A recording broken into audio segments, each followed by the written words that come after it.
तव कथामृतं तप्तजीवनं कविभिरीडितं कल्मषापहं श्रवणमङ्गलं श्रीमदाततं भुवि गृह्णन्ति ये भूरिदा जना। তোমার কথামৃত, তোমার কথা তো কথা নয়, অমৃত সমান কথা। তব কথামৃতম তপ্ত জীবনম, যাদের জীবনটা জ্বলে পুড়ে খাঁক হয়ে যাচ্ছে, সংসারী মানুষের এই জীবনকে শান্তি বিধান করতে পারে, এই জীবনের যে তাপ জ্বালা এটা দূর করে দিতে পারে তোমার কথামৃত। এই কথামৃত তপ্ত জীবনম কবিভিरीडितम, কবিগণ পণ্ডিতগণ বহুবার তোমার স্তুতি করেছেন, তোমার প্রশংসা করেছেন, তোমার কথা তোমার বলেছেন, বহু পণ্ডিতগণের দ্বারা বহু স্তুত। আর কি? কবিভিरीडितम শ্রবণমঙ্গলম কলমষাপহম, এই পাপ বিনাশকারী তব কথামৃত, তোমার কথামৃত পাপ বিদূরণকারী, পাপ দূরকারী। শোনা মাত্রে মঙ্গল, শ্রবণ মাত্রে মঙ্গল বিধানকারী। শ্রীমদাততম, সৌন্দর্যযুক্ত, সৌন্দর্য বিস্তৃত তোমার কথায় সর্বত্র আধ্যাত্মিকতা, পবিত্রতা অঙ্গে প্রত্যঙ্গে যুক্ত, মানে সেই কথার আষ্টেপৃষ্ঠে জড়িয়ে আছে সেই আধ্যাত্মিকতা, পবিত্রতা, ধর্ম, ধর্মভাব। সুতরাং শ্রীমদ সেই ধর্মভাব বা আধ্যাত্মিকতা, পবিত্রতার সৌন্দর্য বিভূষিত, সৌন্দর্য বিস্তৃত। ভুবি গৃহণন্তি ইয়ে ভূরিদা জনা, যাঁরা এই পৃথিবীতে তোমার কথা পরিবেশন করেন, কথামৃত, তারা অনেক বড় দাতা, অনেক কিছু দান করেন জগতের কল্যাণের জন্য, জীবের উদ্ধারের জন্য, জীব কল্যাণের জন্য। দুঃখ পঙ্ক নিমগ্ন সংসারম দৃष्ट्वा জগৎ উদ্দিধীর্ষু ভগবান অবতরতি পৃথিব্যাম ইতি ভাবনা। সংস্কৃত ভাষায় এরকম ভাবনা আছে, দুঃখ পঙ্ক নিমগ্ন এই সংসারকে দেখে জগৎ উদ্দিধীর্ষু, জগৎ উদ্ধারে ইচ্ছুক ভগবান অবতীর্ণ হন, মানব শরীরে আসেন। তখন তাকে আমরা অবতার বলি, অবতার কল্প, অবতার পুরুষ বলি, তাকে পূজা করি। শ্রীরামকৃষ্ণদেবের ভাষায় যে ঈশ্বরকে দেখাও যা, ঈশ্বরের অবতারকে দেখাও তা। ওই গঙ্গা দর্শন স্পর্শন, গঙ্গা জল স্পর্শ করলে, দর্শন করলেই হয়, যে কোনো জায়গায় গিয়ে করলেই হয়। ওই হরিদ্বার থেকে আরম্ভ করে গোমুখ পর্যন্ত, গঙ্গোত্রী গোমুখ থেকে আরম্ভ করে ওই সেই গঙ্গা যেখানে গিয়ে মিলছে, মিলিন হচ্ছে, সমুদ্রে মিলে যাচ্ছে, সে পর্যন্ত দর্শন করবার প্রয়োজন হয় না। গঙ্গার যে কোনো এক স্থান থেকে জল স্পর্শ করলাম, গঙ্গা জল গ্রহণ করলাম, তাতেই কিন্তু গঙ্গা দর্শন স্পর্শনের কাজ হবে। সেইভাবেই বলতে চাইছেন ঠাকুর, তেমনই বলতে চাইছেন যে ঈশ্বরকে সম্পূর্ণরূপে, অব্যক্ত অনাদি অনন্ত ঈশ্বরকে সম্পূর্ণরূপে জানা তো সকলের পক্ষে সম্ভব নয়, বা জানাও যায় না। অনন্তকে শান্ত সীমাবদ্ধ জীব জানবে কি করে? অবতারের মধ্য দিয়ে তাকে দেখা যায়, জানা যায়। তো শ্রী শ্রী রামকৃষ্ণের সেই কথামৃত, যে কথামৃতে শ্রী শ্রী রামকৃষ্ণের উপদেশ সুন্দরভাবে, সাবলীলভাবে পরিবেশিত হয়েছে, অপূর্ব সেই বর্ণনা নৈপুণ্য, এক গুরুগম্ভীর আধ্যাত্মিক সম্পদে ভরা, গুরুগম্ভীর তত্ত্ব, দার্শনিকতা শুধু এতে আছে এমনটা নয়। সেই দার্শনিকতাপূর্ণ সেই তত্ত্বকথা, সেই শাস্ত্রকথা কিভাবে সহজ সরলভাবে, সুন্দরভাবে সাধারণ মানুষের উপযোগী করে পরিবেশন করা যায়, এইরকম একটি অনন্য গ্রন্থ শ্রী শ্রী রামকৃষ্ণ কথামৃত, যেটিতে মাস্টারমশাই মানে মহেন্দ্রগুপ্ত পরিবেশন করছেন ঠাকুরের কথামৃত। তো অসাধারণ সেই শৈলী, ঠাকুরের যেমন বাচন শৈলী, সেই কথকতা, সেই যে ভাবনা, সেই যে লৌকিক গল্প, উপমা, বিভিন্ন প্রাসঙ্গিক বিভিন্ন রকমের গান, তিনি গেয়েছেন বিভিন্ন সময়, সেগুলোর সমাহারে সুন্দরভাবে যে ডায়ালগসগুলো, কথোপকথনগুলো এই গ্রন্থের মধ্যে যেমন সন্নিবেশিত আছে, তেমনি আমরা লক্ষ্য করব ঠাকুরের বাচনভঙ্গি, গল্প বলার কৌশল, কথোপকথনের কৌশল সে তো অনন্য। তার তো মানে বিশেষণ দিয়ে বিশেষিত করে তাকে ছোট করা যায় না, বা বিশেষণ দিয়েও তাকে বোঝানো মুশকিল, মানে কোন বিশেষণে বিশেষিত করব।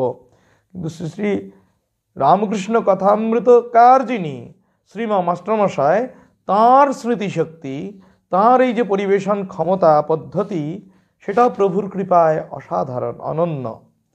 যে প্রাদেশিক ভাষায় এইরকম একটি ধর্মীয় গ্রন্থ, অধ্যাত্ম সম্পদে পূর্ণ একটি গ্রন্থ হতে পারে, এইরকম অনন্য গ্রন্থ আর বোধহয়, এরকম মৌলিক গ্রন্থ আর বোধহয় কোনো প্রাদেশিক ভাষায় নেই, আর বোধহয় পাওয়া যায় না সেরকম খুব একটা।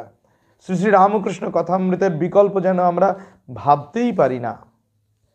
আমরা যারা অধ্যাত্ম পিপাসু, শ্রীরামকৃষ্ণ পদ অনুসরণ করে এগিয়ে চলেছি আধ্যাত্মিক জগতের দিকে, অধ্যাত্ম সম্পদে পূর্ণ হবার জন্য, আমাদের জীবনকে ধন্য কৃতার্থ করবার জন্য, আমরা যারা অধ্যাত্ম জীবনে অভিলাষী, যারা ভগবান লাভ মনুষ্য জীবনের উদ্দেশ্য শ্রীরামকৃষ্ণের এই বাণীকে সর্বস্ব করে এগিয়ে চলেছি, পাথেয় করেছি, তাদেরকে শ্রী শ্রী রামকৃষ্ণ কথামৃত অবশ্য পড়তে হবে, আমাদের অবশ্য পাঠ্য। শুধু রামকৃষ্ণ অনুরাগী ভক্ত শিষ্যদের জন্যই নয়, যে কোনো অধ্যাত্ম পিপাসু, আন্তরিকভাবে যারা আধ্যাত্মিকতা চাইছেন, ধর্মজীবন চাইছেন, পবিত্র জীবন যাপন করতে চাইছেন, ভগবানকে নিজের জীবনে উপলব্ধি করতে চাইছেন, পেতে চাইছেন, তাদেরকে শ্রী শ্রী রামকৃষ্ণ কথামৃত পড়তে হবে। তো শ্রী শ্রী রামকৃষ্ণ কথামৃত পড়লে এর স্থান কাল অনুযায়ী যে বর্ণনা, সেই বর্ণনা কুশলতা, কৌশল, সেই বর্ণনা শিল্প, সেই অসাধারণ শিল্প সুষমা, তা আমরা লক্ষ্য করতে পারবো। এই অসাধারণ একটি গদ্যকাব্য কথা শিল্প শ্রী শ্রী রামকৃষ্ণ কথামৃত শুধু সাহিত্যরস আহরণের জন্য নয়, শুধু সাহিত্যরস পিপাসু জন্য এই শ্রী শ্রী রামকৃষ্ণ কথামৃত নয়, এর লক্ষ্য কিন্তু আধ্যাত্মিক ভাবনায় ভাবিত হওয়া, আধ্যাত্মিক হয়ে যাওয়া, আধ্যাত্মিকতা লাভই এই গ্রন্থ পাঠের চরমতম উদ্দেশ্য এবং আমাদের একমাত্র লক্ষ্যই ঈশ্বর লাভ বা ভগবান লাভ। যারা আমরা ভগবানকে পেতে চাই, তাদেরকে আমাদের অবশ্যই শ্রী শ্রী রামকৃষ্ণ কথামৃত পড়তে হবে। শ্রী শ্রী রামকৃষ্ণ কথা কি শুধু কথা? মহাভারতের কথা অমৃত সমান, কাশীরাম দাস কহে শুনে পুণ্যবান। তাহলে রামকৃষ্ণ কথা অমৃত সমান আমরা কি বলতে পারি না? আমরা বলতে পারি, রামকৃষ্ণ কথা অমৃত সমান শুধু নয়, রামকৃষ্ণ কথা কথামৃতই, অমৃত। এই কথামৃত সাধারণ কোনো কথা নয়, সাধারণ কথার আকারে, গল্পের আকারে, লৌকিক ছলে, লৌকিক গল্পের উপমা দিয়ে, লৌকিক গল্প বলে, লৌকিক উপমা দৃষ্টান্ত টেনে এনে এই আধ্যাত্মিক দার্শনিক কঠিন উপদেশগুলোকে সহজ করে ঠাকুর সাধারণের উপযোগী করে দিলেন।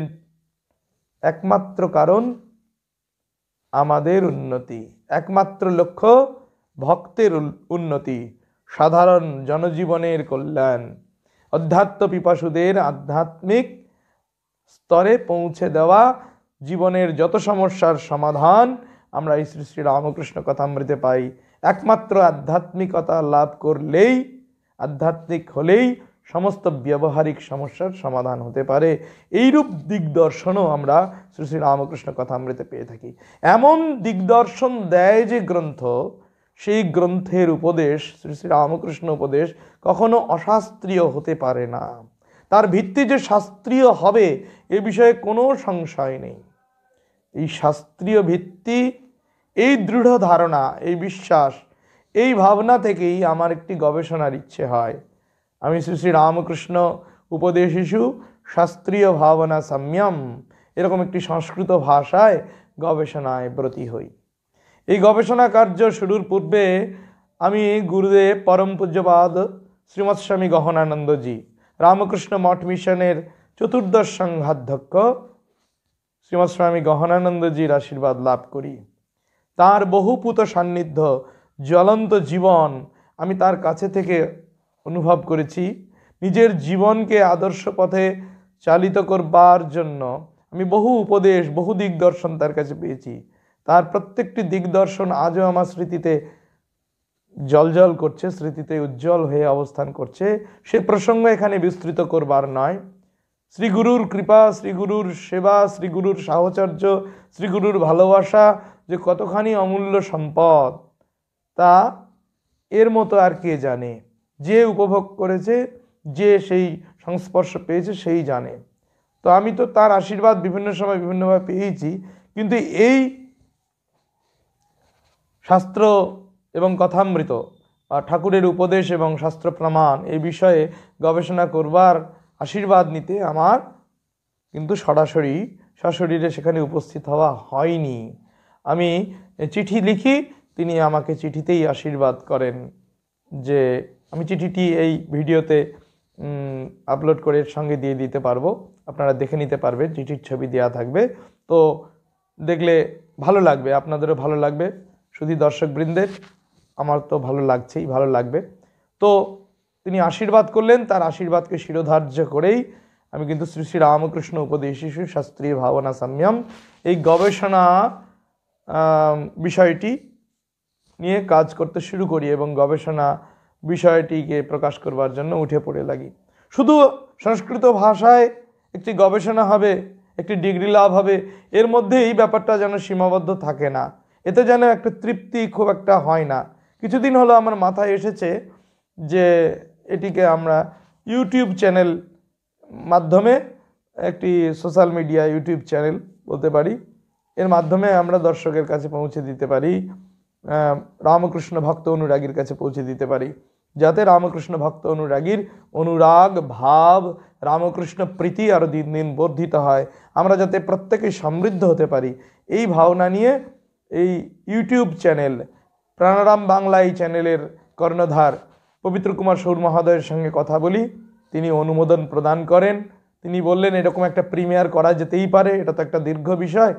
তো এই পরিকল্পনা থেকেই আমার ইচ্ছে হলো যে শ্রী শ্রী রামকৃষ্ণ উপদেশ ও শাস্ত্র প্রমাণ এই বিষয় অবলম্বনে যে ধারাবাহিকভাবে একটা প্রিমিয়ারের চেষ্টা করা যেতে পারে। তো সোম থেকে শুক্র প্রতিদিন বিকেল 4টা থেকে 5টা এই বিষয়ে একটি প্রিমিয়ার হবে। শ্রী শ্রী রামকৃষ্ণ উপদেশ ও শাস্ত্র প্রমাণ বিষয়ে সোম থেকে শুক্র প্রতি সপ্তাহে বিকেল 4টা থেকে 5টা এই প্রিমিয়ার চলবে। প্রাণারাম বাংলা ইউটিউব চ্যানেলের দর্শক, শুধু দর্শক, রামকৃষ্ণ অনুরাগী ভক্তবৃন্দ, অধ্যাত্ম পিপাসুদের প্রতি আবেদন, আপনারা এই প্রিমিয়ার অবশ্যই উপভোগ করবেন, আনন্দ লাভ করবেন, নিজেদের জীবনকে কৃতকৃতার্থ ধন্য করবেন। আমরাও সকলে ভগবানের সেবা পূজার অর্ঘ্য এই রূপে নিবেদন করে গঙ্গা জলে গঙ্গা পূজার মতো এইরকমভাবে পূজা সেরে আমিও কৃতকৃতার্থ হব। আপনারা আশীর্বাদ করবেন, প্রার্থনা করবেন ঠাকুরের কাছে, মায়ের কাছে, যেন আমি এ কাজে সফল হতে পারি। আপনাদের আশীর্বাদ, শুভেচ্ছা শিরোধার্য, সাষ্টাঙ্গ প্রণতি জানাই শ্রী শ্রী ঠাকুর, মা ও স্বামীজির রাতুল চরণ কমলে, রাতুল চরণে, আর পরম পূজ্যপাদ গুরুদেবের পাদপদ্মে আমার সাষ্টাঙ্গ প্রণতি নিবেদন করে আমি বিষয়ে প্রবেশ করতে চাইছি। তো শ্রী শ্রী রামকৃষ্ণ কথামৃত, তার যে উপদেশগুলো, এটা মূল বইটি, তো এর আধার, উপদেশের মূল বই হচ্ছে শ্রী শ্রী রামকৃষ্ণ কথামৃত।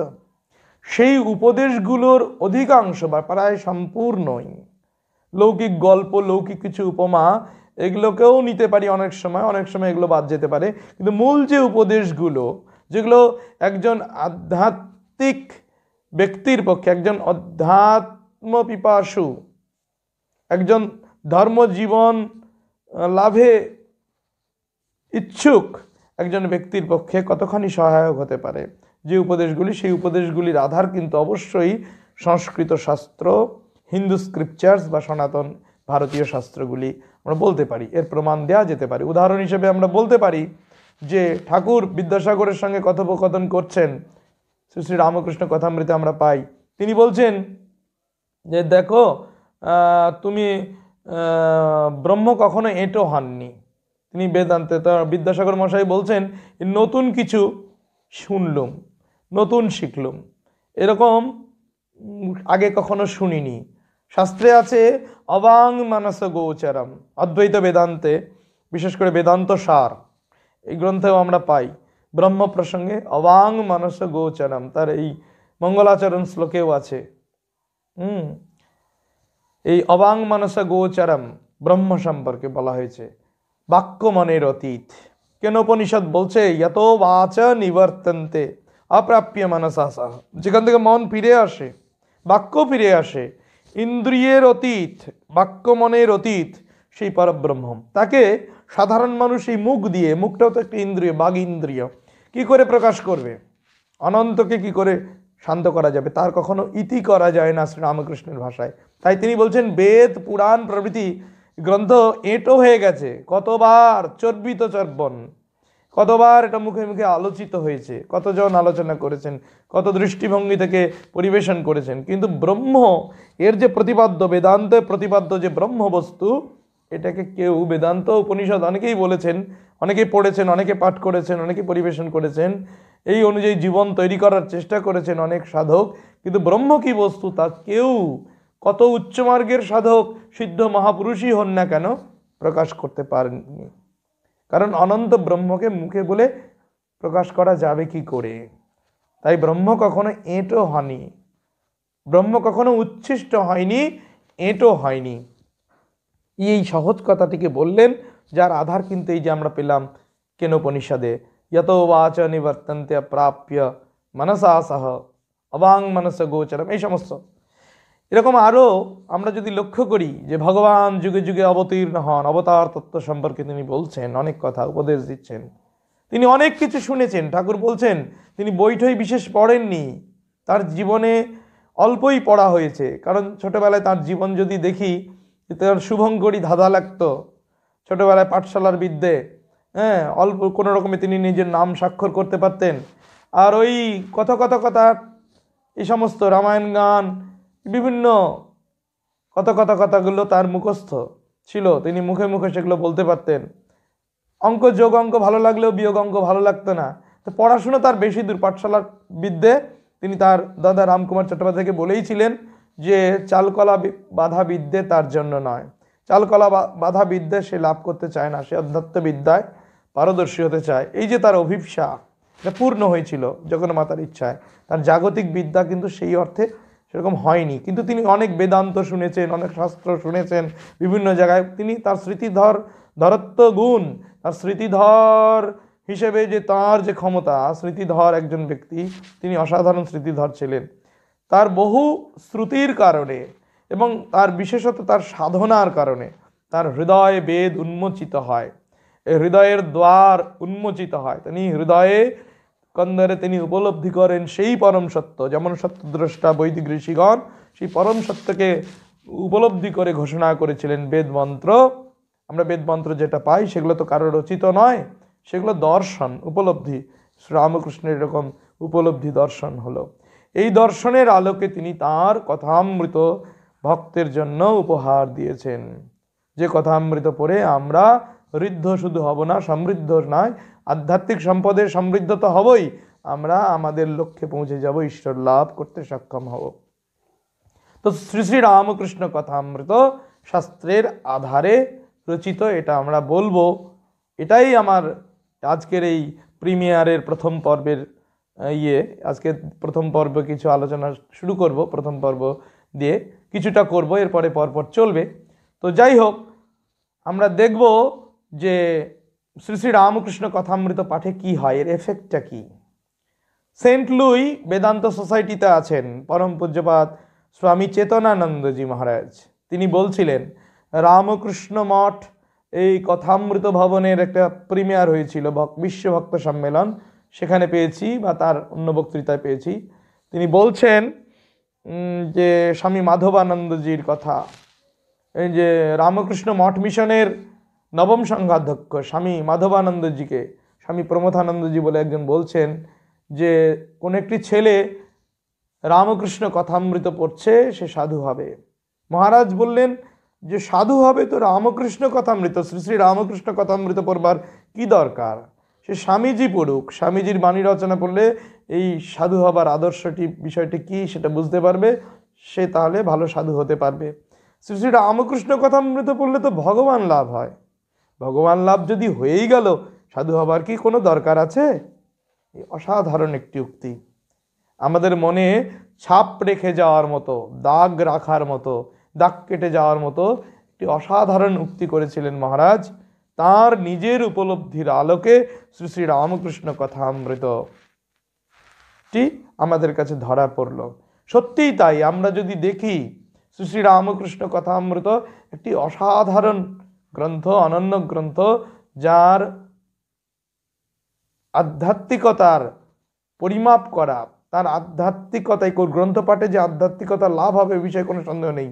এর পরিমাপ করা আমাদের পক্ষে, সাধারণের পক্ষে দুঃসাধ্য। এর মধ্যে কি পরিমাণ অধ্যাত্ম সম্পদ লুকিয়ে আছে, এই সম্পদকে আমাদের আহরণ করতে হবে। আমরা কিভাবে সেই সম্পদকে আমাদের জীবনে, দৈনন্দিন জীবনে কাজে লাগাবো, জীবনটাকে তৈরি করব, সেটা আমাদের ওপর নির্ভর করছে, আমাদের যোগ্যতার উপর নির্ভর করছে, আমাদের ঐকান্তিক প্রচেষ্টা আকাঙ্ক্ষার উপর নির্ভর করছে।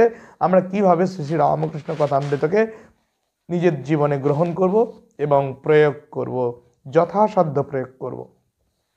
সুতরাং আমাদেরকে এটা করতেই হবে। আমাদের যদি ভগবানকে পেতে হয়, আমাদেরকে যদি ভগবানের কাছে সান্নিধ্য পেতে হয়, জীবনে শান্তি, যেটা বলছি, জীবনে যদি শান্তি লাভ করতে হয়, শ্রী শ্রী রামকৃষ্ণ কথামৃত পড়ে আমাদের সংসার দাবানলে দগ্ধ মানুষের প্রাণে শান্তি আনতে হবে। মানুষের যত জ্বালা, জাগতিক জ্বালা, অনিত্যম অসুখম লোকম ইমাম প্রাপ্য ভজস্ব মাম, গীতামুখে বলছেন ভগবান শ্রীকৃষ্ণ অর্জুনকে, সেই অনিত্য অসুখকর এই লোক জগৎ, একে পেয়ে তুমি সুখের আশ্রয় স্বরূপ আমাকে ভজনা করো, ভগবানকে লাভ করার চেষ্টা করো, তাহলে এই অসুখ, এই দুঃখ, এই কষ্ট, এই অনিত্যতা, জগতের জনিত যে জ্বালা যন্ত্রণা, তার হাত থেকে অবশ্যই রেহাই পাবে। এই ভগবান বলছেন, এই বিষয়ে কোনো সংশয় নেই। তাই কথামৃত গীতার সমানতন্ত্র বললেও এটা ভুল হবে না। এই আধুনিক কালে, এই কলিকালে, কলিযুগে, এইরকম সময়ে শ্রী শ্রী রামকৃষ্ণ ছিলেন যুগাবতার, এবং তার প্রচারিত ধর্মমত সর্বধর্ম সমন্বয়, এই যে ভাবনা এই গ্রন্থে রয়েছে, যে মত পথেরই হই না কেন, যে ভাবনারই হই না কেন, শ্রী শ্রী রামকৃষ্ণ পথ সকলেরই কি বলবো, আগে চলার, এগিয়ে চলার পথ দেখিয়ে দিতে পারে, পথের সন্ধান দিতে পারে। তো শ্রী শ্রী রামকৃষ্ণ কথামৃত যেন গীতার সমানতন্ত্র। গীতা যেমন একজন সাধকের পক্ষে নিত্যপাঠ্য, শ্রী শ্রী রামকৃষ্ণ কথামৃত তেমনি।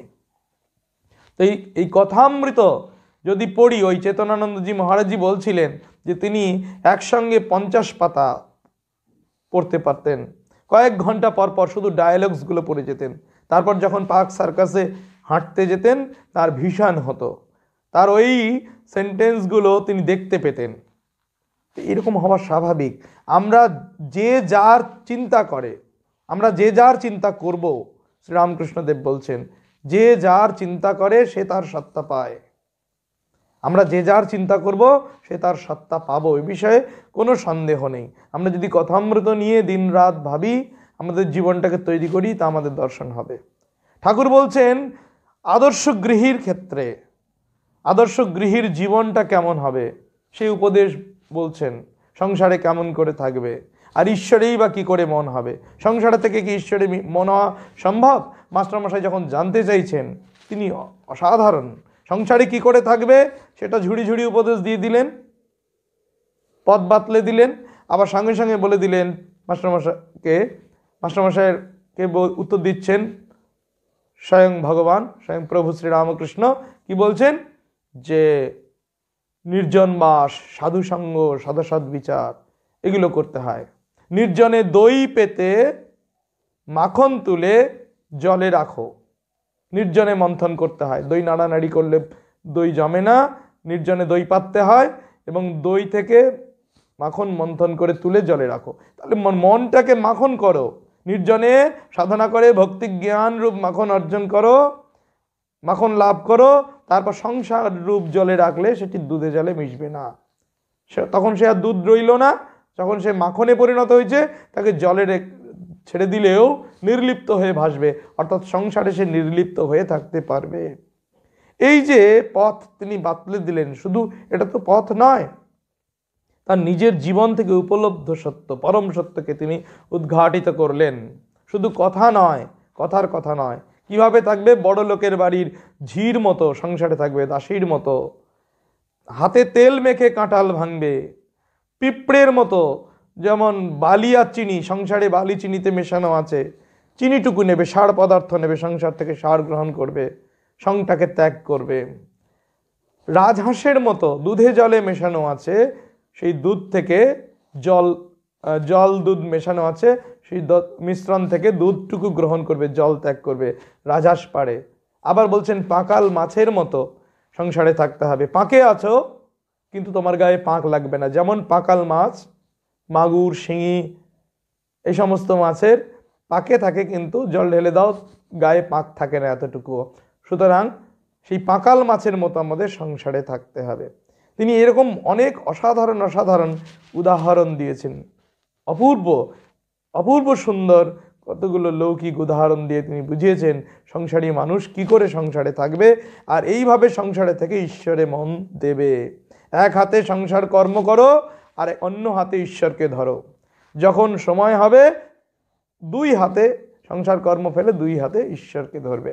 তো এই যে বাঁদর ছানার উদাহরণ দিয়েছেন, বাঁদর ছানার মতো ঈশ্বরকে ধরা যেতে পারে, আবার বিড়াল ছানার মতোও সংসারে থাকা যেতে পারে। বিড়াল ছানার উদাহরণ শরণাগতই ভাব, শরণাগত হয়ে সংসারে থাকা, ঈশ্বরের শরণাগত হয়ে।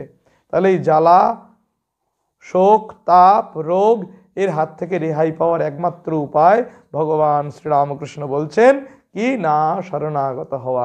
বিড়াল ছানার মতো, বিড়াল ছানাকে বিড়াল মা যেখানে রাখেন সেখানে থাকে, এঁটো পাতার এখানেই থাকুক, আর ওই হেসেলেই রাখুক, আর অন্যত্র কোথাও কোনো জঙ্গলে নিয়ে গিয়ে রাখুক, যেখানে রাখে সেখানে বসেই সে কেবল মিউ মিউ করে। আমাদের কেবল মায়ের শরণাগত হয়ে, ভগবানের শরণাগত হয়ে শুধু তাকে ডেকে যেতে হবে। এইরূপ সাধন পদ্ধতিও তিনি শেখালেন। শ্রী রামকৃষ্ণ কথামৃতে এরকম অভূতপূর্ব মণিমাণিক্য তুল্য মূল্যবান, কি তার চেয়েও বেশি মূল্যবান, মাণিক্যের চাইতেও কম মূল্য নয়, একটা অমূল্য সম্পদ, অমূল্য বস্তু তিনি এই শ্রী শ্রী রামকৃষ্ণ কথামৃতে আমাদের জন্য রেখে গেছেন। মাস্টারমশাইয়ের মধ্য দিয়ে শ্রী শ্রী রামকৃষ্ণ উপদেশ আমরা কিন্তু পাচ্ছি। তো আমরা দেখব এই উপদেশগুলোর অনেকগুলো ধরন আছে, ভাগ আছে। আমরা যখন আলোচনায় মূল পর্বে শুরু করব তখন এই ভাগ করে নিয়েই করব। যে প্রথম পর্বে হয়তো আমরা অবতার তত্ত্ব বিষয়ক কিছু করলাম, সম্পূর্ণটা হলো না, এবং তার সেই উপদেশগুলোর আধারে উপদেশগুলোর প্রেক্ষাপট হিসাবে কোন কোন শাস্ত্রের প্রয়োগ হতে পারে, কোন কোন শাস্ত্র থেকে কিছু শ্লোক নেওয়া যেতে পারে, যে শ্লোকগুলো এবং উপদেশগুলো সমানতন্ত্র, সমান সাম্য আছে উভয়ের মধ্যে, আবার কিছু বৈষম্যও আছে। কিছু শ্রীরামকৃষ্ণের নিজস্ব বাচন ভঙ্গিতে, নিজস্ব ভঙ্গিমায় বা লৌকিক উপমা গল্পের আকারে শ্রীরামকৃষ্ণ সেগুলো পরিবেশন করছেন, যেখানে শ্রীরামকৃষ্ণের নিজস্বতা আছে, সেগুলো আমরা বিচার করে দেখবার চেষ্টা করব। এসব করলে আমাদের অনুরাগ, রামকৃষ্ণ অনুরাগ প্রীতি আরও বাড়বে, বই কমবে নয়, কমবে না, আমাদের বাড়বে, অবশ্যই বাড়বে, এ বিষয়ে কোনো সন্দেহ নেই। তা আমরা প্রথম পর্বে আজকে আমরা শুরু করছি শ্রী শ্রী রামকৃষ্ণ উপদেশের অবতার তত্ত্ব বিষয়ে কিছু দৃষ্টিপাত করার। তো বলে রাখি, এই বিষয়ে শুরু করার আগে একটু বলে রাখি যে এই গবেষণা কাজে আমাকে সহায়তা করেছিল আমার যারা গাইড আছেন, যারা আমার অধীক্ষক, সুপারভাইজার স্যারেরা, তারা তো আমার, তাদের কাছে তো ঋণী। তারা আমাকে সাহায্য করেছেন, আজও করে চলছেন। কাজটি এখনও সম্পূর্ণ হয়নি, সম্পূর্ণ করার চেষ্টা চলছে। তো যাই হোক, তারা তো করেইছেন, তাদের কাছে আমি কৃতজ্ঞ। সঙ্গে সঙ্গে এই আমার সুপারভাইজার গাইডের বাইরেও রামকৃষ্ণ মঠ মিশনের বিভিন্ন সময় বিভিন্ন সন্ন্যাসী বা বিভিন্ন এদের কাছে আমি সহযোগিতা পেয়েছি। তাদের কিছু উপদেশ, তাদের কিছু মূল্যবান দিক নির্দেশ লাভ করে আমি কৃতকৃতার্থ হয়েছি। আর বিশেষ করে আমি ঋণী। আমার এই কাজটিকে আমার মৌলিক বলেই মনে হয়েছে। এই কাজটির চিন্তা ভাবনা পরিকল্পনা আগেই আমার মাথায় এসেছে। তারপরে আমার একজন অধ্যাপক স্যার ছিলেন, অধ্যাপক অলোকানন্দ বন্দ্যোপাধ্যায়, যিনি এখন রিটায়ার করেছেন বিশ্বভারতী শান্তিনিকেতনে, তিনি বোলপুরে থাকেন। তার কৃপায় বা তার আশীর্বাদে এই কাজটায় অনেকটা করতে সফল হয়েছি। এবং তিনি আমাকে একটি বইয়ের সন্ধান দেন। সেই বইটি হলো কুমারকৃষ্ণ নন্দী প্রণীত শ্রীরামকৃষ্ণ বাণী ও শাস্ত্র প্রমাণ। আরেকটি বই আমি সংগ্রহ করেছি ডক্টর হরিশ্চন্দ্র সিংহের গীতাতত্ত্বে শ্রীরামকৃষ্ণ। এরকম আরও কিছু হয়তো বই অন্যান্য পাওয়া যাবে, যেগুলো আমার এই গবেষণা কাজটি এগিয়ে নিয়ে যেতে সহায়তা করেছে। সুতরাং এই যে বই দুইটির নাম বললাম, এই বই দুটির কাছে আমি বিশেষভাবে কৃতজ্ঞ, ঋণী। তো কতগুলো ভাগে ভাগ করে নিতে পারি শ্রী শ্রী রামকৃষ্ণ কথামৃত। তিনি সংসারাশ্রম বিষয়ে বলছেন, কামিনী কাঞ্চন নিয়ে বলছেন, গুরুতত্ত্ব, ত্যাগ, সত্য কথা বিষয়ে কিছু উপদেশ, বিশ্বাস, ব্যাকুলতা, সন্ন্যাস, কর্মযোগ, ভক্তিযোগ, জ্ঞানযোগ, যোগতত্ত্ব, ধ্যানতত্ত্ব, সাকার নিরাকার বিষয়ে বিভিন্ন আলোচনা আছে শ্রী শ্রী রামকৃষ্ণ কথামৃত। আমরা যদি পড়ি ভালোভাবে দেখব অবতার তত্ত্ব বিষয়ক আলোচনা, শাস্ত্র পাণ্ডিত্য, সর্বধর্ম সমন্বয়। তো আমরা আজকে প্রথমে বেছে নিচ্ছি প্রথম পর্বে অবতার তত্ত্বের কিছু আলোচনা করার জন্য। তো আমরা দেখব যে অবতার তত্ত্ব পরিবেশন করতে গিয়ে শ্রীরামকৃষ্ণ কিভাবে বলছেন যে অবতার কে বা কি, অবতারের প্রয়োজন কেন, একদম যেন শাস্ত্রের আধারে তিনি বলছেন, শাস্ত্র না পড়ে। শ্রীমদ্ ভাগবত, ওই গরুড় পুরাণ প্রভৃতি শাস্ত্র, যেখানে বিশেষত ভক্তিশাস্ত্র যেগুলো বলা হচ্ছে, বৈষ্ণবীয় শাস্ত্র, যেখানে অবতার তত্ত্বের প্রাধান্য রয়েছে, গরুড় পুরাণে আছে, শ্রীমদ্ ভাগবতে আছে, গীতাতেও আছে, গীতাতে অন্যভাবে আছে আর কি। এই গীতাতেও আছে অবতার তত্ত্ব। অবতারের কথা, তিনি যুগে যুগে আসেন, অবতীর্ণ হন সাধু পরিত্রাণের জন্য, অসাধু বিনাশের জন্য। এগুলোকে শ্রীরামকৃষ্ণ তাঁর মতো করে তিনি কিভাবে উপদেশ দিচ্ছেন ভক্তের জন্য, সেগুলো দেখব। যে উপদেশগুলোর আধার হিসেবে আমরা কিন্তু খুঁজে পাবো ওই শাস্ত্র, ওই সনাতন শাস্ত্র, সংস্কৃত হিন্দু শাস্ত্রসমূহ। আমরা সেটা দেখার এখন চেষ্টা করব।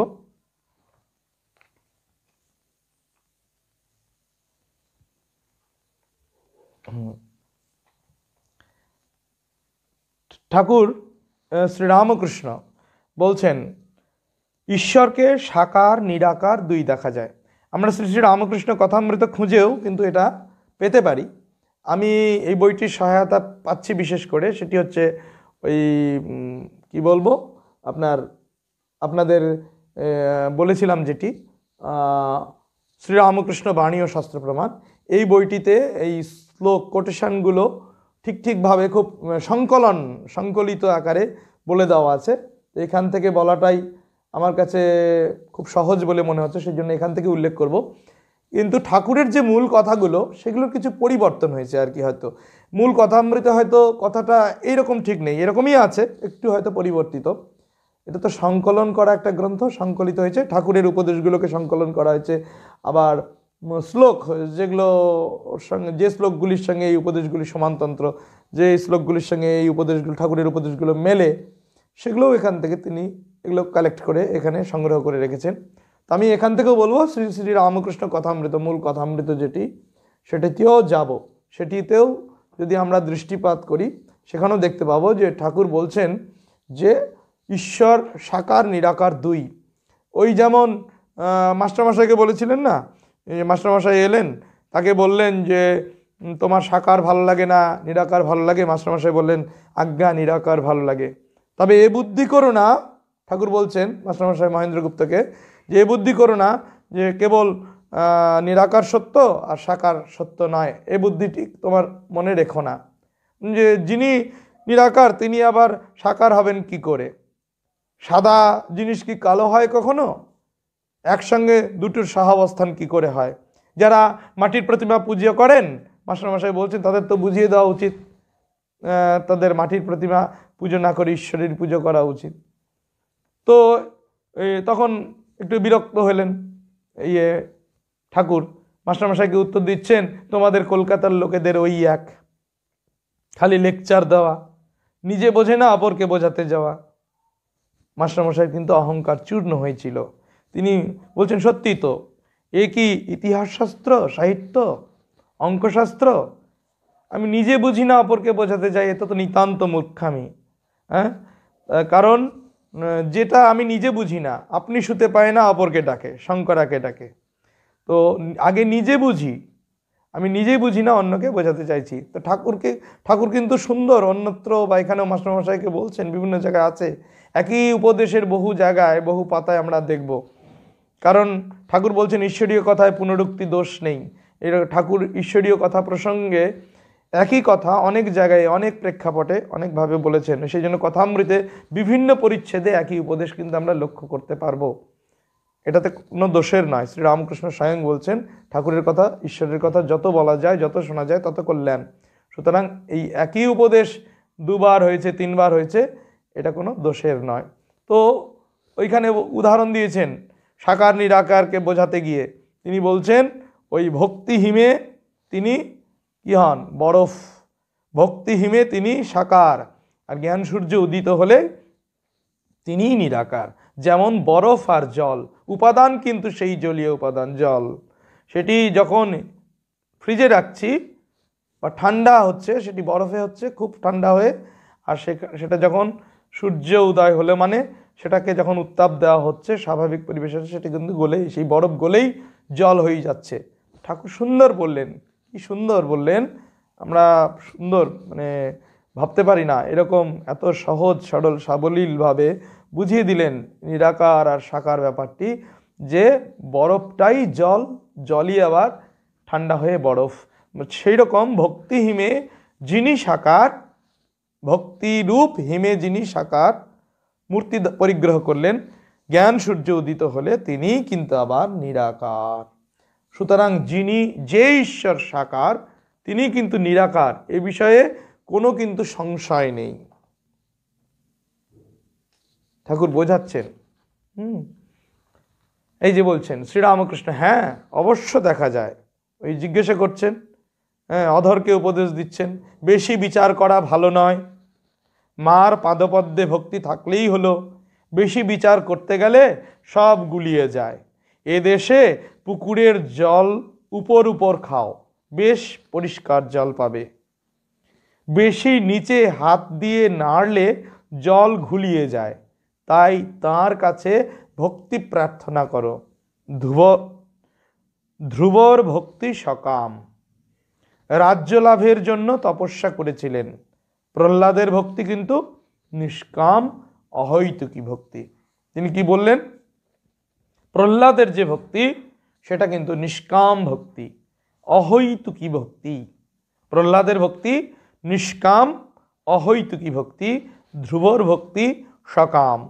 সে রাজ্য থেকে বঞ্চিত হয়েছে, সে রাজ্য লাভের জন্য সাধনা করছে, তপস্যা করছে, সেই জন্য তার ভক্তি সকাম।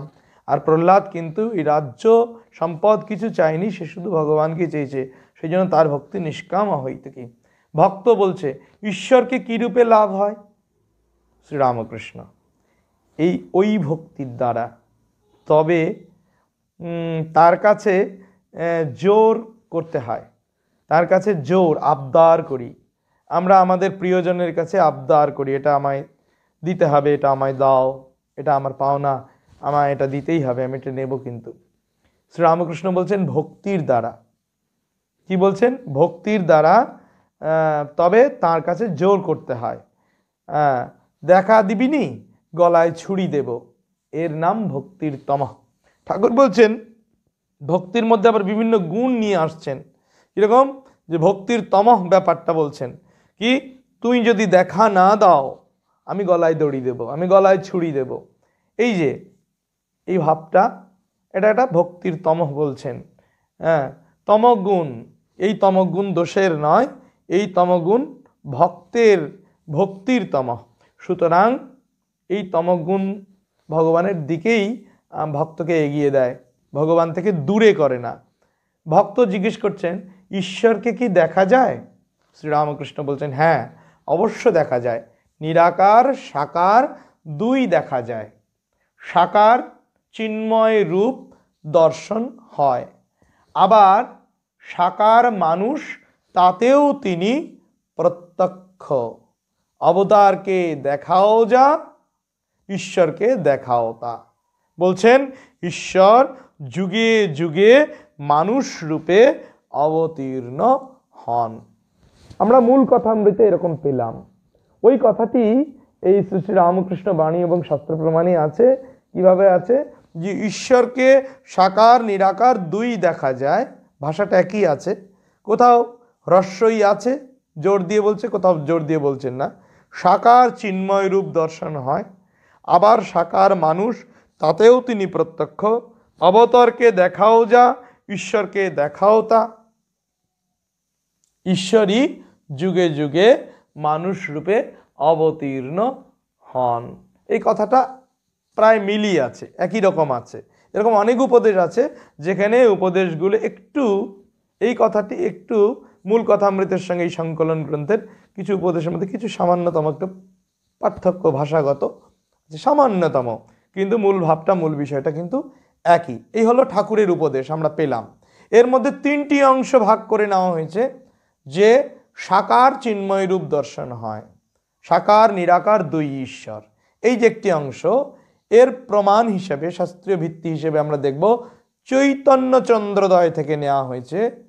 6ষ্ঠ অধ্যায় 70 নম্বর শ্লোক বলা হচ্ছে, দ্বে ব্রহ্মণি ভুবি জ্ঞেয়ে মূর্তামূর্তঞ্চ এব চ মূর্তামূর্ত স্বভাবোয়ম ধ্যেয়ো নারায়ণো বিভু।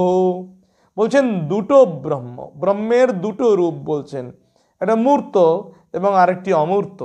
যেটা মূর্ত হচ্ছে মূর্তি পরিগ্রহণ করেই মূর্ত, যিনি লীলা করতে এসেছেন জগতে, ভগবান মানুষ শরীরে নরলীলা করছেন, তখন তিনি মূর্ত হলেন। নির্গুণ নিরাকার যদি সর্বব্যাপী ব্রহ্ম হন, তিনি তার শক্তিকে সংহত করলেন, মায়াকে আশ্রয় করে, শক্তিকে আশ্রয় করে, তার শক্তিকে আশ্রয়, শক্তি বা মায়া যাই বলি না কেন, আশ্রয় করে তিনি অবতীর্ণ হলেন, মূর্ত হলেন, প্রকাশিত হলেন, আবির্ভূত হলেন। তাই ঠাকুর অন্যত্র বলছেন, ঠাকুরের উপদেশে আমরা পাই শক্তিরই অবতার, শক্তির অবতার, শক্তি ছাড়া অবতার গ্রহণ অসম্ভব। তাহলে ব্রহ্মের দুটো রূপ দেখছি, একটা মূর্ত একটা অমূর্ত। ব্রহ্মকে দুইভাবে জানতে হবে, তিনি সাকার আবার নিরাকার, এটাই যেন বলতে চাইছেন। তাহলে এটা সমানতন্ত্র হলো। এই উপদেশের সঙ্গে শাস্ত্রীয় চৈতন্য চন্দ্রোদয়ের এই উপদেশ শ্লোকের সঙ্গে ওই ঠাকুর শ্রীরামকৃষ্ণের উপদেশের সমানতন্ত্রতা আমরা খুঁজে পেলাম। যে মিলটা, সাদৃশ্য, সাম্য যাই বলি না কেন, আমরা খুঁজে পাচ্ছি। মূর্তামূর্ত স্বভাবোয়ম ধ্যেয়ো নারায়ণো বিভু।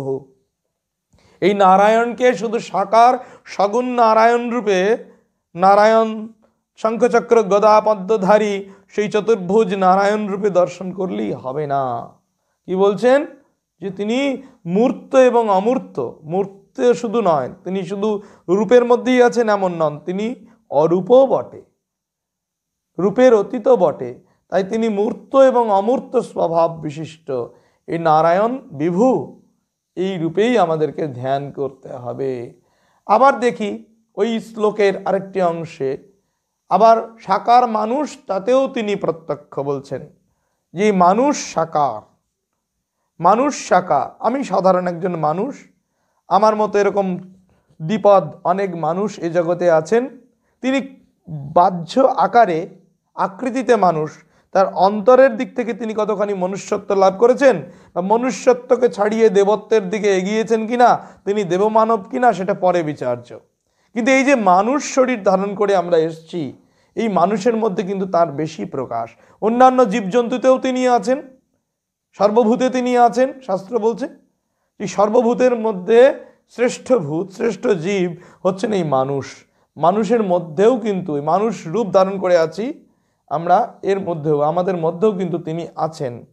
আবার কি বলছেন, এই মানুষ সাধারণ মানুষের কথা তিনি বলছেন না, এই মানুষ হচ্ছে দেব মানব বা অবতার কল্প বা অবতার পুরুষ।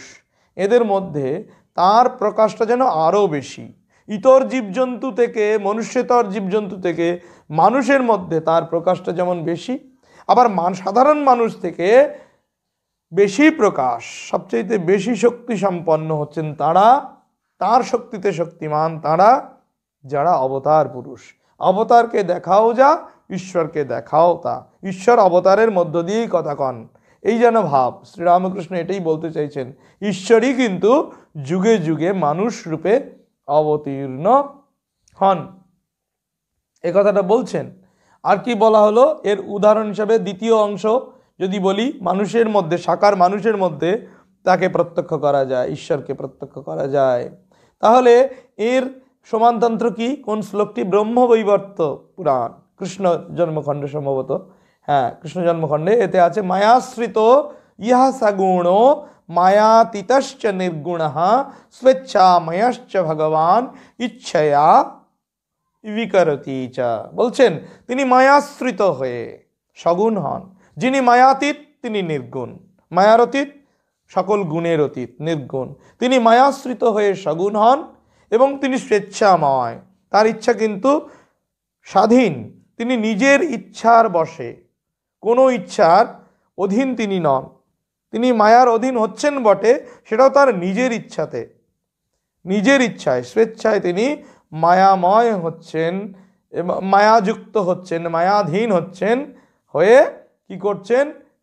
নিজেকে বিভিন্ন আকারে বিকৃত করছেন, বিভিন্ন রূপ পরিগ্রহ করছেন, নিজেকে বিকৃত করছেন, মানে নিজের রূপটাকে পরিবর্তন করছেন, নিজেকে বিভিন্নভাবে প্রকটিত করছেন।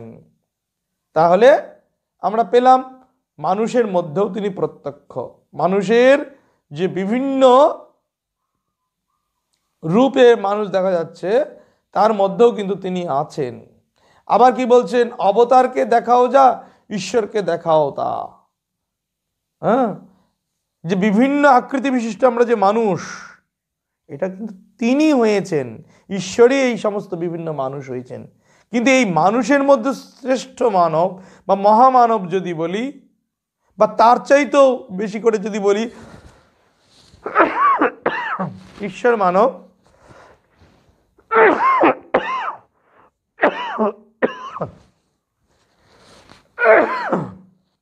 এই ঈশ্বর মানব যিনি, ঈশ্বর মানব বা দেব মানব, এই দেব মানবের মধ্যেও তিনি প্রকটিত। সাকার মানুষের মধ্যে তো তাকে দেখা যাচ্ছে, বিভিন্ন আকৃতি বিশিষ্ট মানুষের মধ্যে তাকে দেখা যাচ্ছে, মানে তিনি বিভিন্ন আকৃতি বিশিষ্ট মানুষ হয়েছেন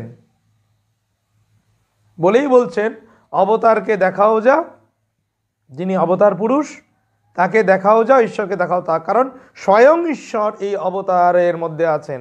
কারণ ঈশ্বর নিজে মায়াকে আশ্রয় করে লোককল্যাণের জন্য, জগৎ কল্যাণের জন্য, লোকসংগ্রহের জন্য কি এসছেন? জগৎগুরুর ভূমিকা গ্রহণ করেছেন, পৃথিবীতে অবতীর্ণ হয়েছেন লোকশিক্ষার জন্যে। সুতরাং ঈশ্বর স্বয়ং অবতীর্ণ হয়েছেন। অবতারকে দেখলে, অবতারের ভিতরে যিনি আছেন ঈশ্বর, তাকে দেখাও যায়, অবতারের মধ্য দিয়ে ঈশ্বরকে দেখা যায়। ঈশ্বর কিন্তু যুগে যুগে মানুষরূপে অবতীর্ণ হন। যে পরিত্রাণায় সাধূনাম বিনাশায় চ দুষ্কৃতাম ধর্ম সংস্থাপনার্থায় সম্ভবামি যুগে যুগে, এই যুগে যুগে অবতীর্ণ হন আমরা গীতায় পেলাম। তাহলে শ্রীমদ্ ভগবদ গীতার এই উপদেশের সঙ্গে ঠাকুরের বলা এই উপদেশ মিলল, সমানতন্ত্র। কিছু পার্থক্য কি? যে ঠাকুর কিছু কিছু জায়গায় নিজের মতো করে বলছেন, নিজের গল্প বলে নিজে কিছু দৃষ্টান্ত উদাহরণ এনে বলছেন, যেগুলো সবগুলো আমরা অবিকল কিন্তু শাস্ত্রে সেভাবে নাও পেতে পারি, পাই না, অনেক জায়গায় পাই না। সুতরাং আমাদের খুঁজতে হবে সাম্যটা শুধু আক্ষরিক সাম্য নয়, আক্ষরিক অর্থে শ্লোকের সঙ্গে উপদেশের সাম্য এরকম নয়, সাম্যটা ভাবসাম্য। আমাদের ভাবসাম্য খুঁজতে হবে, এর ভাবটা কি, বিষয়বস্তুটা কি, এর উদ্দেশ্যটা কি, সেটা দেখব। সেই নিরিখে যদি বিচার করি তাহলে শ্রীরামকৃষ্ণ উপদেশ কখনোই অশাস্ত্রীয় হতে পারে না। শ্রীরামকৃষ্ণ উপদেশ নিয়ে এখন রামকৃষ্ণ বিরোধী কিছু মতবাদ আছে, যারা শ্রীরামকৃষ্ণদেবকে অনেকেই অবতার বলে গ্রহণ করেন না, হ্যাঁ, যারা শ্রীরামকৃষ্ণের উপদেশকে প্রামাণিক বলে স্বীকার করেন না, এরকম আছে, থাকতেই পারে। কারণ বহুমত বহু পথের দেশ, যখন এই নানা দেশ, নানা জাতি, নানা ভাব, নানা রুচি, তো এই দেশে মানুষের চিন্তা ভাবনারও স্বাধীনতা আছে, মানুষ বিভিন্ন রকম বলছে। কেউ যদি অশাস্ত্রীয় বলে থাকে, তাদেরকে প্রমাণ হিসেবে আমরা কিন্তু এটা উপস্থাপন করতে পারবো যে ঠাকুরের কথার আধার কিন্তু শাস্ত্র। ঠাকুরের কথাগুলো শুধু কথা নয়, এগুলো কথামৃত। আমাদের অধ্যাত্ম জগতে যারা আমরা যেতে চাই, যারা আমরা ভগবানকে আমার করে পেতে চাই, ভগবানকে লাভ করতে চাই, তাদের জন্য এই উপদেশ কতখানি অমূল্য, কতখানি শাস্ত্রসম্মত উপদেশ, তা আমরা কিন্তু বিচার করে দেখতে পারবো, গ্রহণ করতে পারবো। এই বিচার করার সুবিধার জন্য বা ঠাকুরের উপদেশগুলোকে আরও কংক্রিটভাবে, মানে দৃঢ়ভাবে আমাদের ধারণা করতে সহায়তার জন্যই আমরা এই প্রচেষ্টা করছি, ঠাকুরের কথামৃত, ঠাকুরের এই উপদেশামৃতকে শাস্ত্রীয় প্রমাণ করবার চেষ্টা করছি আমরা। এবার দ্বিতীয় উপদেশ আমরা লক্ষ্য করতে পারি অবতার তত্ত্বে। ঠাকুর বলছেন আদ্যাশক্তির সাহায্যে লীলা। ঠাকুর কি বলছেন? আদ্যাশক্তি 249 পাতায়, এই অখণ্ড শ্রী শ্রী রামকৃষ্ণ কথামৃত 249 পাতাতেও এইটি আছে, এই উপদেশটি। আবার কোথাও বলছি 463 পাতায়। আমি বললাম একই উপদেশ বিভিন্ন জায়গায় বিভিন্ন সময় শ্রীরামকৃষ্ণদেব বলেছেন, কারণ ঈশ্বরীয় কথায় পুনরুক্তি দোষ নেই।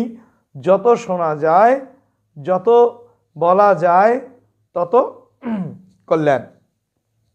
তো এখানে আছে শ্রী শ্রী রামকৃষ্ণ কথামৃতে আছে, যিনি ব্রহ্ম তিনি শক্তি বলছেন, তাকেই মা বলে ডাকি। যখন তিনি নিষ্ক্রিয় তখন তাকে ব্রহ্ম বলি, আবার যখন তিনি সৃষ্টি স্থিতি সংহার কার্য করেন তখন তাকে শক্তি বলি, ব্রহ্ম বলি। আবার যখন সৃষ্টি স্থিতি সংহার কার্য করেন তখন তাকে শক্তি বলি। যেমন স্থির জল আর জলে ঢেউ হয়েছে, শক্তি লীলাতেই অবতার, এই বললেন। এখানে বললেন এইভাবে, শক্তি লীলাতেই অবতার। অবতার প্রেম ভক্তি শিখাতে আসেন। অবতার যেন গাভীর বাঁট, দুগ্ধের বাঁট থেকেই পাওয়া যায়। দুগ্ধ কিন্তু বাঁটের থেকেই পাওয়া যায়। কোথা থেকে? গাভীর বাঁট থেকে বলছেন। গাভীর দুগ্ধ, গাভীর দুধই আমরা পান করি, সেখান থেকে আমরা পুষ্টি, শারীরিক বল লাভ করি। শ্রী শ্রী গীতারূপ দুগ্ধ, শ্রী শ্রী রামকৃষ্ণ কথামৃত রূপ দুগ্ধ যদি আমরা পান করি, আমরা মানসিক, নৈতিক, আধ্যাত্মিক বল লাভ করব, মানসিক নৈতিক পুষ্টি লাভ করব এবং আধ্যাত্মিকভাবে সমৃদ্ধ হব, আধ্যাত্মিকতার চরম শিখরে পৌঁছতে পারবো। এ বিষয়ে কোনো কিন্তু সন্দেহ নেই, কোনো সংশয়ের অবকাশ নেই। তিনি বলছেন মানুষে তিনি অবতীর্ণ হন, যেমন ঘুটির ভিতর মাছ এসে জামে। ভক্তেরা কেহ কেহ ভাবিতেছেন শ্রীরামকৃষ্ণ কি অবতার পুরুষ, যেমন শ্রীকৃষ্ণ, শ্রী চৈতন্যদেব, খ্রাইস্ট, এরকম আমরা পাচ্ছি শ্রী শ্রী রামকৃষ্ণ কথামৃতে। এই প্রসঙ্গে আমরা বলিনি, অবপূর্বক ত্রিধাতু ঘয় প্রত্যয় করে অবতার কথাটি এসছে, সংস্কৃত ব্যুৎপত্তি, মানে যিনি অবতরণ করেন, নেমে আসেন, ঈশ্বর মায়াকে আশ্রয় করে সগুণ সাকার হন, অবতীর্ণ হন, লোকশিক্ষার জন্য বলে দিলাম, এই হলো অবতার। তো শ্রীরামকৃষ্ণ নিজের সম্পর্কেও যেন ইঙ্গিতে বোধহয় বলছেন যে অবতার পুরুষ অচিনে গাছ, মানে তাকে কেউ চেনে না। ঠাকুর আবার নিজের সম্পর্কে কখনো প্রকাশও করে বলছেন যে এবার ছদ্মবেশে জমিদারি দেখতে আসা, নিত্যানন্দের কোলে চৈতন্যের আবির্ভাব, এর ভেতর থেকে নিজের শরীর দেখিয়ে ঠাকুর বলছেন, এর ভেতর থেকে বেরিয়ে এসে সচ্চিদানন্দ বলল, আমি যুগে যুগে অবতার। দেখলাম এবার পূর্ণ আবির্ভাব। এইভাবে নিজের স্বরূপ কখনো কখনো উদ্ঘাটন তিনি করছেন। শ্রীরাম বিবেকানন্দের কাছে শেষকালে হাটে হাঁড়ি ভেঙে দিয়ে গেলেন। তিনি বলেছিলেন, যাবার কালে হাটে হাঁড়ি ভাঙবো, ভেঙে দিয়ে যাব। তিনি বললেন, যে রাম যে কৃষ্ণ সেই ইদানিং এ শরীরে রামকৃষ্ণ। নিজের শরীর দেখিয়ে বলছেন, তবে তোর বেদান্তের দিক দিয়ে নয়। এই যে হাটে হাঁড়ি ভেঙে গেলেন, নিজের স্বরূপ উদ্ঘাটন করলেন, তিনি রাম রূপে এসেছেন, কৃষ্ণ রূপে এসেছেন, এবার রামকৃষ্ণ রূপে এসেছেন। এইসব দিক দিয়ে যদি চিন্তা করি তাহলে তিনি অবতার। তবে বিবেকানন্দ বলছেন যে যে তাকে অবতার ভাবে নেয় নিক, যে তাকে মানুষ ভাবে ভাবুক, যে তাকে মহামানব ভাবে গুরু ভাবে ভাবুক, যার যে ভাব সেভাবেই শ্রীরামকৃষ্ণকে গ্রহণ করুক, তাতে কিছু এসে যায় না। বলি, শ্রীরামকৃষ্ণকে যে প্রণাম করবে, নমস্কার করবে, সে সোনা হয়ে যাবে। এই হলো বিবেকানন্দের উপলব্ধি। বিবেকানন্দের অনুভূতির মানে উচ্চতা যদি মাপতে যাই, সেই উচ্চতা মাপার ক্ষমতা আমাদের নেই। এক একজন এক একভাবে শ্রীরামকৃষ্ণকে আলোচনা করছিলেন, একটা আলোচনার মাধ্যমে উপস্থাপন করছিলেন। কেউ ত্যাগীশ্বর, এরকম সাধক খুঁজে পাওয়া যায় না, এরকম ভক্ত খুঁজে পাওয়া যায় না, এত বড় মহামানব, এইরকম গুরুকুলের মধ্যে তিনি শিরোমণি। সবার কথা নরেন্দ্রনাথ মন দিয়ে শুনছিলেন। বিবেকানন্দ তখন বিবেকানন্দ হননি, নরেন্দ্রনাথ। তিনি বলছেন LOVE পার্সনিফাইড। তাকে যখন জিজ্ঞাসা করা হলো, LOVE personified, love personified, Sri Ramakrishna প্রেমের মূর্ত বিগ্রহ। এই হলো নরেন্দ্রনাথ বিবেকানন্দের কি উপলব্ধি। সেই শ্রীরামকৃষ্ণ চৈতন্যদেব ছিলেন না, শ্রীকৃষ্ণ ছিলেন না, ক্রাইস্ট ছিলেন, এগুলো নিয়ে সংশয়, প্রশ্ন, মানুষের জিজ্ঞাসা এসেছে ভক্তদের মধ্যে। কিন্তু কারো কারো সংশয় দূর হয়েছে, কারো কারো বা হয়নি। সবার তো একরকম মনের অবস্থা নয়, মানসিক অবস্থান নয়। তো যাই হোক, শ্রীরামকৃষ্ণ কিন্তু অবতার তত্ত্ব উদ্ঘাটন করতে গিয়ে বললেন, শক্তি লীলাতেই অবতার। এই যে বললেন, আদ্যাশক্তি অবতার তত্ত্ব বলছেন। এই যে অন্য চ্যাপ্টার যদি খুঁজি, অন্য পরিচ্ছেদ, অন্য পৃষ্ঠা, সেখানে দেখব হয়তো এইরকমই পারবো, এইরকমই উপদেশ পাবো যে আদ্যাশক্তির সাহায্যে অবতার লীলা, তার শক্তিতে অবতার, সমস্তই মার শক্তি, মার শক্তি পেলে তবে কাজ করেন। এখানে কিন্তু এই 249 পৃষ্ঠায় আমরা কিন্তু পাচ্ছি শুধু এইটুকু কথা, শক্তি লীলাতেই অবতার। এইটুকু কথার মধ্যেই যেন সব কথাটা আছে। ঠাকুরের এই উপদেশের সঙ্গে সমানতন্ত্র কি? ওই পদ্মপুরাণের পাতালখণ্ডে আছে, সৃষ্টি স্থিত্যন্ত রূপা সা বিদ্যা বিদ্যা ত্রয়ীপরা। তিনি বিদ্যা এবং অবিদ্যারূপী, বিদ্যারূপী মায়া। ঠাকুর শ্রীরামকৃষ্ণের কথামৃতে উপদেশে পাবো কিন্তু আমরা, ঠাকুর বলছেন তিনি বিদ্যা মায়া আবার অবিদ্যা মায়া দুই। আবার তিনি সৃষ্টি স্থিতি প্রলয়কারিণী, ঠাকুরের উপদেশে পাবো। তিনি সৃষ্টি স্থিতি লয় করছেন। শাস্ত্র কিন্তু বলছে সৃষ্টি স্থিতি অন্তরূপ, সৃষ্টি স্থিতি ধ্বংস রূপ, এই তিনটি রূপ কিন্তু এই মায়া, এই শক্তি, এই আদ্যাশক্তির। স্বরূপা শক্তিরূপা চ মায়া রূপা চ চিন্ময়ী। তিনি স্বরূপা, তিনি শক্তিরূপা, আবার তিনি কিন্তু মায়া রূপা। তিনি আবার তাকে চিন্ময়ী বলা হয়েছে। ব্রহ্ম বিষ্ণু শিবাদীনাম দেহ কারণ কারণম। ব্রহ্ম বিষ্ণু শিব এদেরকেও ভাগবত শাস্ত্রে কিন্তু আছে গুণাবতার বলা হয়েছে। বিভিন্ন রকমের অবতারের কথা আছে, বর্ণনা আছে। অবতারের বিভিন্ন ধরনও আছে, এই কলাবতার, অংশাবতার, পূর্ণাবতার, এর সমস্ত আছে। এখানে কিন্তু গুণাবতার হিসেবে যদি দেখি, লীলাবতার, এর সমস্ত আছে। ব্রহ্ম বিষ্ণু শিব এক অর্থে অবতার, এই গুণাবতার যদি বলি। সৃষ্টি স্থিতি লয়ের দায়িত্ব এই তিন দেবের উপরে দেওয়া হয়েছে। ব্রহ্মা সৃষ্টি করবেন, বিষ্ণু পালন করবেন, শিব স্বয়ং সংহার করবেন। এই সবগুলোই প্রয়োজন এই জগতের জন্যে। এটাই জগতের নিয়ম, এই পৃথিবীর নিয়ম। এই পৃথিবীতে কিন্তু হবে সৃষ্টি স্থিতি লয়। সৃষ্টি স্থিতি লয় ছাড়া খেলা জমে না, মহামায়ার খেলা জমে না। এই মহামায়ার খেলাতেই, মহামায়ার লীলাতেই কিন্তু ব্রহ্মা বিষ্ণু শিবের দেহ ধারণ হচ্ছে, মহামায়ার ইচ্ছাতেই, আদ্যাশক্তির ইচ্ছাতেই। যেটা আমি ব্যাখ্যা করলাম, যেটি আমি বললাম, এই সমস্ত জগৎ চরাচরটাই কিন্তু আদ্যাশক্তি মহামায়ার লীলাক্ষেত্র। মহামায়ার লীলা ছাড়া, আদ্যাশক্তির লীলা ছাড়া এই জগতে এই সমস্ত সম্ভব নয়, কখনোই হতে পারে না। আবার বলছেন মার শক্তি পেলে তবেই কাজ করে। তাহলে মায়ের শক্তিতেই সব হচ্ছে, আদ্যাশক্তির শক্তিতেই সব হচ্ছে। ঠাকুরের উপদেশের সঙ্গে এই পদ্মপুরাণের এই উপদেশটির কিন্তু ভাবসাম্য আমরা খুঁজে পেলাম।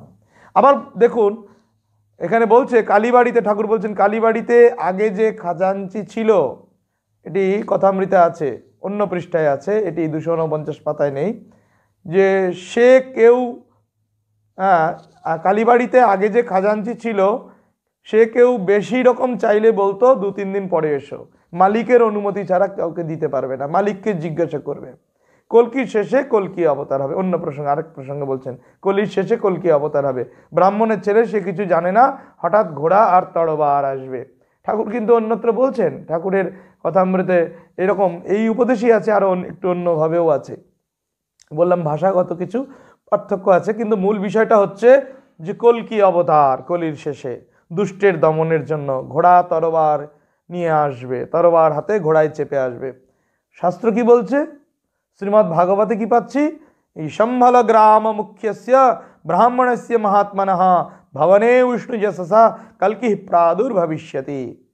অশ্বম আশুগমারুহ্য দেবদত্তম জগৎপতি আসিনা অসাধু দমনম অষ্টৈশ্বর্য গুণান্বিত। এইভাবে শাস্ত্র প্রমাণ পাচ্ছি। আজকে এইটুকুই, এখানেই বিরতি দিচ্ছি।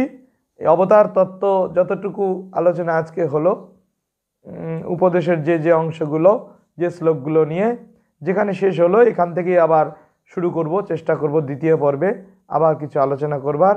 আজকে প্রথম পর্ব এই পর্যন্ত। আপনাদের সকলকে এই প্রাণারাম বাংলা ইউটিউব চ্যানেল এই প্রিমিয়ার দেখবার জন্য স্বাগত জানাচ্ছি। এইখানের বেল আইকনটি, এই চ্যানেলের বেল আইকনটি টিপে রাখবেন। আর ভালো লাগলে অবশ্যই লাইক শেয়ার করবেন বহুলভাবে, এই আশা রাখছি। প্রতি সপ্তাহে সোম থেকে শুক্র বিকেল 4টা থেকে 5টা ইউটিউব প্রাণারাম বাংলা চ্যানেলে প্রিমিয়ার দর্শন বা উপভোগ করতে রামকৃষ্ণ ভক্ত অনুরাগী বৃন্দ, সুধী বৃন্দ, দর্শক বৃন্দ ভুলবেন না, এই আশা রাখছি। সকলকে সাদর আমন্ত্রণ জানাচ্ছি। সকলকে নমস্কার, ধন্যবাদ জানাই। ওম নিরঞ্জনম নিত্যাম অনন্তরূপম ভক্তানুকম্পা ধৃত বিগ্রহং বৈ ঈশাবতারম পরমেশমিড্যম তং রামকৃষ্ণম শিরসা নমামঃ। ওম শান্তি शांति शांति। हरि ओम तत्सत्। श्रीरामकृष्णार्पणमस्तु।